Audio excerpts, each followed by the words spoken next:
going on, ladies and gentlemen? New episode of Chill Lion, and today I'm pretty enthusiastic to talk about today's show, mainly because we're actually talking about something with some quality, unlike the last episode where it was pretty much just me shitting on Fast and Furious. But yeah, I'm going to talk about The Handmaid's Tale today. July, I mentioned in the last episode, is really jam packed with a bunch of movies being released and even some new shows coming out. We also have some shows finishing up.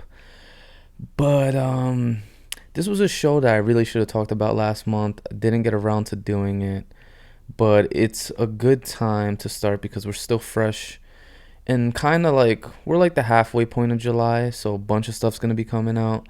So let me just get this episode out the way now. Because The Handmaid's Tale, I can't just, there's a new season coming out and stuff like that. Probably next year. I know they were renewed for a fifth season. But a lot happened this previous season, and it is a pretty good show. If you watch, you watch. But if not, hopefully I could convince you to at least go in with an open mind and give it a chance. Um, Also, it is kind of relevant right now because they just released a lot of the nominations for the Emmys. And Handmaid's Tale got a bunch of nominations, including Best Drama Series, Lead Actress, Actress in a Supporting Role. There was actually like there were about three or four chicks who got a nomination for Supporting Actress from The Handmaid's Tale. So this show is definitely has a lot of buzz right now, and I think it's an important show too because there's a lot of messages and symbolism in it. But yeah, let's get down to it. I'm gonna take a couple minutes for anyone who's not familiar with the show or has checked it out. Kind of gonna give you an introduction to the world that this show takes place in. So basically, the show takes place like post a civil war that takes place in the United States. And basically, this group called the Sons of Jacob, they overthrow the U.S. government, they kill the presidents, they kill a lot of the politicians, and using military force and martial law, they pretty much take over the country, or at least the northern part of the country, and they rename it this place called Gilead.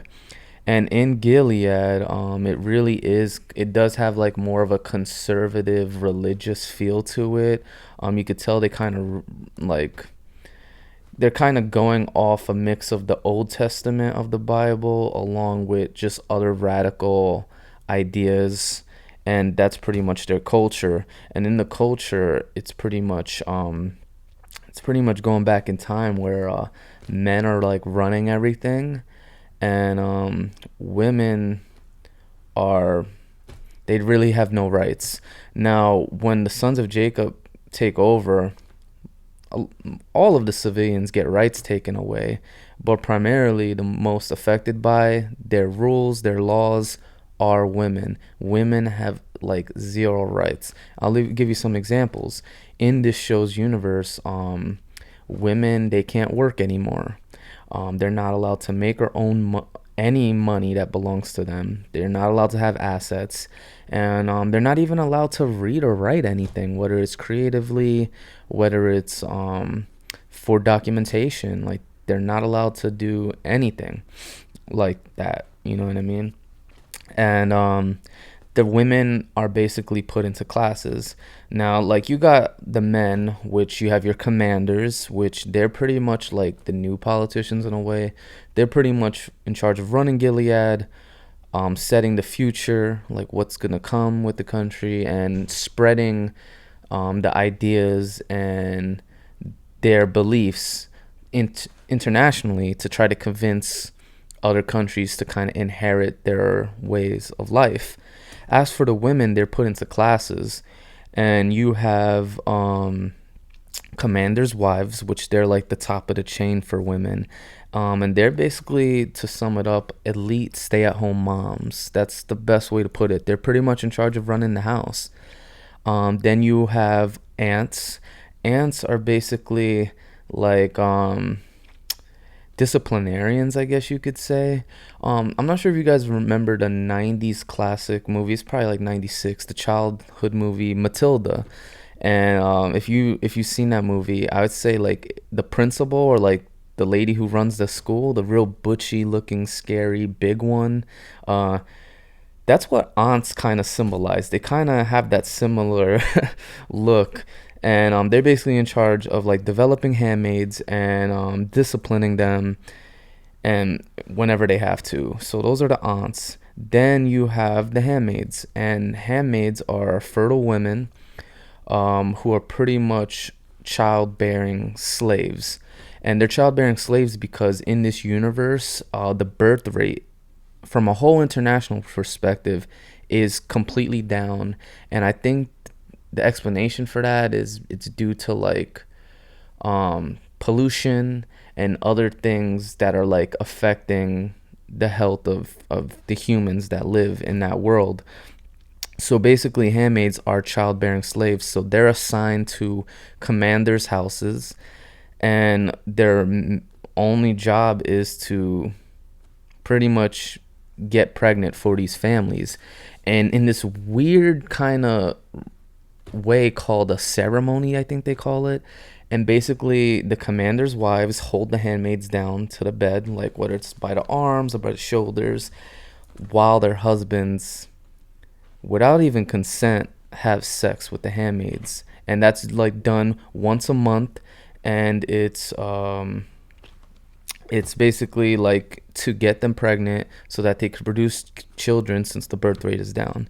After the handmaids, you have Marthas, who they're basically women who aren't fertile, who can't have kids at all, but they still don't have really any rights, and their only job is to be, they're assigned to houses, and their only job is to be maids and like cooks for the families. And then lastly, you have two other classes of women. One are called Unwomen, and they're basically women who commit crimes or don't want to follow these laws set by Gilead, and they're just sent to these like fields that are filled with pollution and radiation, and their jobs to just work in the fields, and they're pretty much prisoners.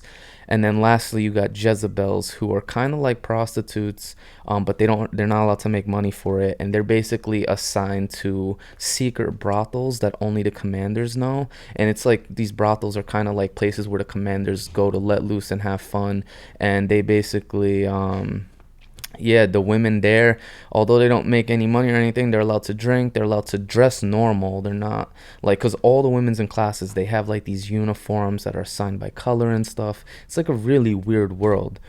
So now you kind of understand the world. The show follows one character who is a handmaid assigned to this one commander's household, who's one of the most important commanders in Gilead. And it's basically her journey living in this world, and basically discovering and trying to lead a resistance to that's on the ground to eventually take this whole land out, and to rebel against it and bring it down. So that's basically what The Handmaid's Tale is about. So now you kind of have an understanding about it. I'll get into my verdict, because I like to kind of get into that early. And I'll also get into things I like about the show, things I dislike, and then if we have time, I'll get into some spoilers for people who actually do watch the show, so we can maybe compare some ideas. So, verdict of the show is really tough. I was kind of leaning in the 7 to 8 range, which is good on my scale. I couldn't really come up with one or the other, so I'm just going to give this a 7.5 out of 10. And it might seem low, but on my personal scale, it's a good grade. It's definitely above average show with good quality, has a lot to offer, but it's not perfect, and there are things I dislike about it, and I'll get into that. So yeah, you got the verdict. Definitely a show worth checking out. I'll get into likes. One thing I really like about the show, that it's pretty easy to appreciate, and something that you pretty much notice from the very beginning, is the show has really strong acting in it, and it's not from only the main character, who's played by Elizabeth Moss, who's very talented. If you don't know her or the name doesn't ring a bell, she's the lead actress in that movie Invisible Man, and she also had a supporting role in the movie Us. Um, so you'd recognize her if you see her. But yeah, acting is good. It's more than just the dialogue, which is supported by strong writing, which is another like that I have for the show. It's really well written, but the acting is strong. The facial expressions of these characters, the body language, you could feel the pain and even the eyes, and they just show that definitely it's connected emotionally. And the show is really self-aware of just the importance of emotion, and that's definitely a big like for me. It's something I could appreciate. Secondly, I think the messages and symbolism behind this show, I think, are really important, and that's another like for me. There's people who like to watch movies and shows because it helps them escape reality, and it helps them just brings them into a fantasy where they could just forget about their shitty lives. But I personally I do like movies and shows like that, but I also really appreciate shows and movies that how do I say this? That they pretty much reflect reality in a way, and they have things that they have things and messages that counter just some of our ways of life, um and just things that are just important. So huge like for me there. And secondly, which kind of goes hand in hand with just the messages and symbolism, there's a bit of a scary reality to this show, that even though the show is fake, it's not real. There's things, especially with some of these laws or just some of these ideas that these people of Gilead believe in, that you kind of see little hints of it in the politics of today even. um you know I'm not going to get too into politics, but there's definitely look at the Supreme Court, some of the people in the Supreme Court, some of their ideas. You have some of the conservative politicians down south where there's constantly women's rights being taken away, whether it has to do with abortion or other stuff. The list goes on and on. So there's little hints of that you see in reality, that you see in this show. And it's not even just politics either. You have the incels and just the there's men in this world that truly hate women. They have their reasons. I don't know what the hell they are. I can't relate to that. But there's men in this world that want to go back to, cueing the James Brown, this is a man's world. There's men that want that. You know what I mean? Where they're in control, and they don't believe in gender equality. So this show definitely goes over a lot of stuff like that, gender roles, and other just things that people debate about, old ideologies, new ideologies. And it's a really interesting concept, and the show has a really interesting story that evolves through its 4 seasons. Now, it's not a perfect show that I've mentioned. I definitely have some dislikes about it, and one of my biggest dislikes is the show's pacing at times can be really, really slow. And I'm all for a slow burn. I have a pretty good attention span when it comes to just films and shows. I am very patient. I enjoy dialogue, especially if dialogue's good. And the show definitely has good dialogue. But there's times where I feel like the burn can be a little too slow. And don't get me wrong, once you do get to the show's payoffs and big moments, it's definitely worth it. But there's other times where I just feel like a little bit more could be happening. Or just things could be set up a little bit better. I think you probably see this the most, in my opinion, in season 2. Like, when I've watched every season of this show. I love the first season. The first season was amazing. When season 2 came along, although the season ended strong, season 2 for me, it felt like a drag in some of those early stages, and like a lot happens and there's a lot for character development in those episodes, but I literally stopped watching for a few months because I lost interest for a little bit. But I'm glad I went back to the show because season 3, I think, was probably their strongest season. And then even the most recent season, although I have some criticisms about the season, I thought season 4 was a really strong season as well. And they did an excellent job opening up the world and had a lot of things I liked about it. So yeah, the slow burn of the show is definitely, I think, a negative for me because it's just too slow. Another thing I don't like about the show, and this is small, and for people who watch the show, you might find this funny, but there's like moments in the show where like something traumatic or something big happens, and Hulu's a streaming service where they have different subscriptions. So if you pay for one subscription, you're gonna have to watch commercials. But if you pay for like the higher tier subscription, you don't have to watch any commercials. I do that because I hate ads and I hate commercials. So any chance I get to avoid commercials, sign me up. I don't care what I have to pay. But you could tell with this show, with certain clips, you could tell when a clip is just ending and that it's queuing in the commercial break. And with some of these clips, it's usually close-ups of June, who's the main character. When she goes through things, she has like these really dramatic close-ups where her face is like in the camera and she's like looking in it, like, and during certain moments it works, but this show overdoes it so much, and I understand why they do it, because they're really like, this show is about her, and she has a crazy emotional journey and a crazy traumatic journey, so I get it. But some of the close-ups are hilarious looking, and they're just like, you expect her to like maybe say something, or you expect something else to happen, and then it's just like her looking at the camera, and it's just like cueing the commercial break.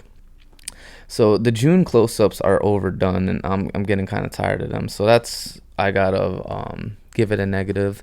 And I'm not gonna go into any spoilers now, but another dislike for me is, I think in some moments throughout the show, a lot of the show definitely works, and it makes sense, the story.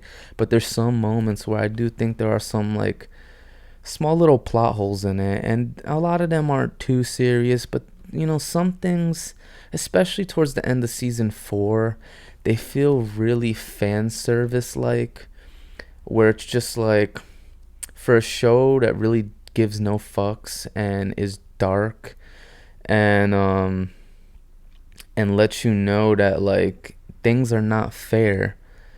There are some fan service moments, and you need fan service moments in a show like this, but there's just certain fan service moments where it's like, don't just do something to do it or to make the fans happy. Have some sense make about it. And I'll get into details when I get into spoilers with what specifically I'm talking about. So yeah, if you haven't checked out Handmaid's Tale and you're in the mood for like a drama series, it's a show worth checking out. And I think if you go into it with an open mind, it's kind of like, I don't know, it's kind of scary when you watch it, because you just see so many like, some aspects of the show are a mirror to society in a way, and it's very interesting. So definitely a show that I recommend. 7.5 out of 10, definitely good. Before I get into spoilers for anyone who's about to stop watching, once I give the countdown for the cue in the spoilers, next episode I'm going to do a Marvel double header. And I didn't want to break this up into 2 episodes. I figured just 1 episode to talk about Marvel's recent release of Black Widow, which is their movie. And I also want to talk about Loki as well, which just finished up today, Wednesday. So, yeah, Marvel doubleheader.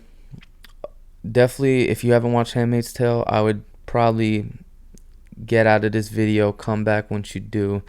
We're going to cue in the spoilers in 5, 4, 3, 2, 1. Let's get it. So I'm not gonna go too deep into spoilers. I don't want this to be like a super long episode in general. But I definitely wanted to touch up on some things in the recent season of Handmaid's Tale that just finished. And just some overall thoughts. I thought this was a really strong season. Following up from season three, which is one I enjoyed. Season three was it ended really nicely, and I think season three delivered one of the most powerful episodes of the series, and that was when Mayday happened, and June basically got out a bunch of children that belonged to commanders and commanders' wives, and she basically got them on a plane, snuck them on a plane, and got them out of Gilead. Plane going to Canada, and in Canada is where, like, Canada in this show, as you know, they do not fuck with Gilead's beliefs, and a lot of Americans went to Canada to get away from Gilead and their laws.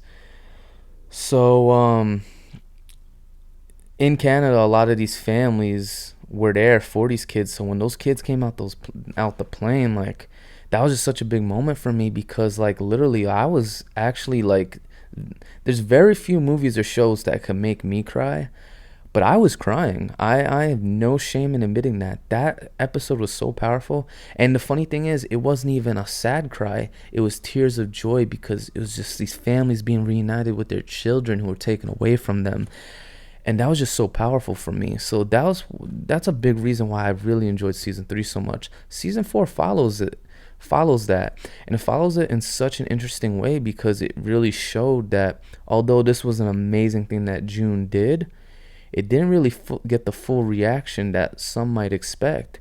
And one example is, you actually follow a child that was one of those kids off the plane, and how he is struggling with the transition of living in Canada with his biological mother. And he misses his parents in Gilead, because for a few years that was all he knew. He misses some of the diets, he misses their lingo, and the languages and things they say, like praise be and whatever. And I thought that was a really interesting touch and a really strong little addition to season 4 I liked. Um, Season 4 was big because June finally gets out of Gilead, and we saw her with that journey, which for me is a little bit of a plot hole with how she escaped. She was in the back of the van with the other handmaids, and basically what happens is the van, as they're getting transported, stops at these train tracks because the thing comes down, so a train's passing by, and it's a pretty large cargo train heading to Chicago, and it's gonna take a few minutes to pass by because it's a huge train. So basically, how they escape is the driver of the van is gonna go take a piss break, or maybe a shit break. I don't know. Either way, the guy had to use the bathroom. He couldn't hold it anymore. And basically, how they escape is all the handmaids jump Aunt Lydia in the back of the van, which the door happens to be perfectly open. So once they, like, get their hits in and attack her, they basically just open the door. Now, wouldn't it make sense for a transport van like that to have the child safety locks on, so that only the driver from the outside of the van could open that door, that the inside you wouldn't be able to open it? I just thought that was a huge plot hole for me, and it made it way too easy for her and Jillian. Oh, I think that's her name. The handmaid with the eye patch. I'm botching her name. Forgive me. It's probably not even Jillian, but it's something like that. But they escape. We had two big deaths. With two other handmaids that were popular in June's thing. And that scene was amazing, really well shot. I loved the music in it. It was impactful, but it just didn't make a lot of sense for me. But with that, that led to June getting to Chicago and getting out of Gilead, which was big. June's transition into Canada was amazing for me. It showed like a lot of the trauma that she was holding from her experiences in Gilead, and just how she was just adjusting to just having her rights back, and just being back there. But you could tell, like, with June, she just has so much anger, resentment still in her, that that carries, and you see it with her just overall dynamic with her husband, which has its awkward moments because she fell in love with the other dude from Gilead. And I don't know, season 4 had some strong moments. I think the strongest moment for me in season 4, and one that I really enjoyed, was when Commander Waterford and his wife, they they're they're going to that court hearing with June, where June shares her experiences in Gilead. And I thought this was so important, that you see a crowd of people waiting for the Waterfords to appear in public. Crowd of people, signs and everything, and they sound rowdy from the inside. So in your head, you're like, oh man, the Waterfords are about to get shitted on by these people because they're characters you hate. But when you open the door, I was mind blown that this crowd that you hear from the inside, once they're outside, they're supporting the Waterfords, and they're cheering them on, saying that they support them, they're there for them, they believe in their ideas that Gilead has. And that was so impactful for me, because that kind of mirrors like society, like in the United States, like this post-Trump era. Trump, like, I definitely didn't vote for the scumbag. Being from the New York, New Jersey area, like, we knew Trump's bullshit and just a con man, and just the way he like really push hateful messages and stuff like that, and push division. Despite him having that character, it just really shows how, like, hey, a half of this country supports this man. So even though in my eyes he's a heel, he's a villain, like, he's not really for the best interest of this country succeeding together in a diverse way, you still have people who fully believe in what he's pushing, and January 6th was a complete example of that. So yeah, I thought that was a really impactful moment in this show to have that. So I guess to wrap it up, the only thing I didn't really like about this season was Waterford's death at the end. I just felt like it was super fan service like, and there's nothing wrong with killing him off, but it's just like I don't know, I felt like he was just such an important asset to Gilead, and now that they exchanged him for, like, to release some other women from Gilead to Canada to just have a fresh start, I would think that Gilead would have been the ones to have liked to, if they were going to kill him, or they were going to assign him to something else, maybe assign him something else. For me, Waterford's death, just, it didn't make too much sense. And, like, even if something as little as just, like, during the death, it's kind of like a drone shot, and, like, the girls had, like, dropped their flashlights to, like, attack him. But it's funny how, like, with the drone shot, the flashlights are, like, lined up perfectly in, like, a symbol. I don't know, it was kind of cheesy and fan service like for me. And Waterford's just a character, even though he's a piece of shit, and I have nothing wrong with killing him off. I just think they could have done it in a better way.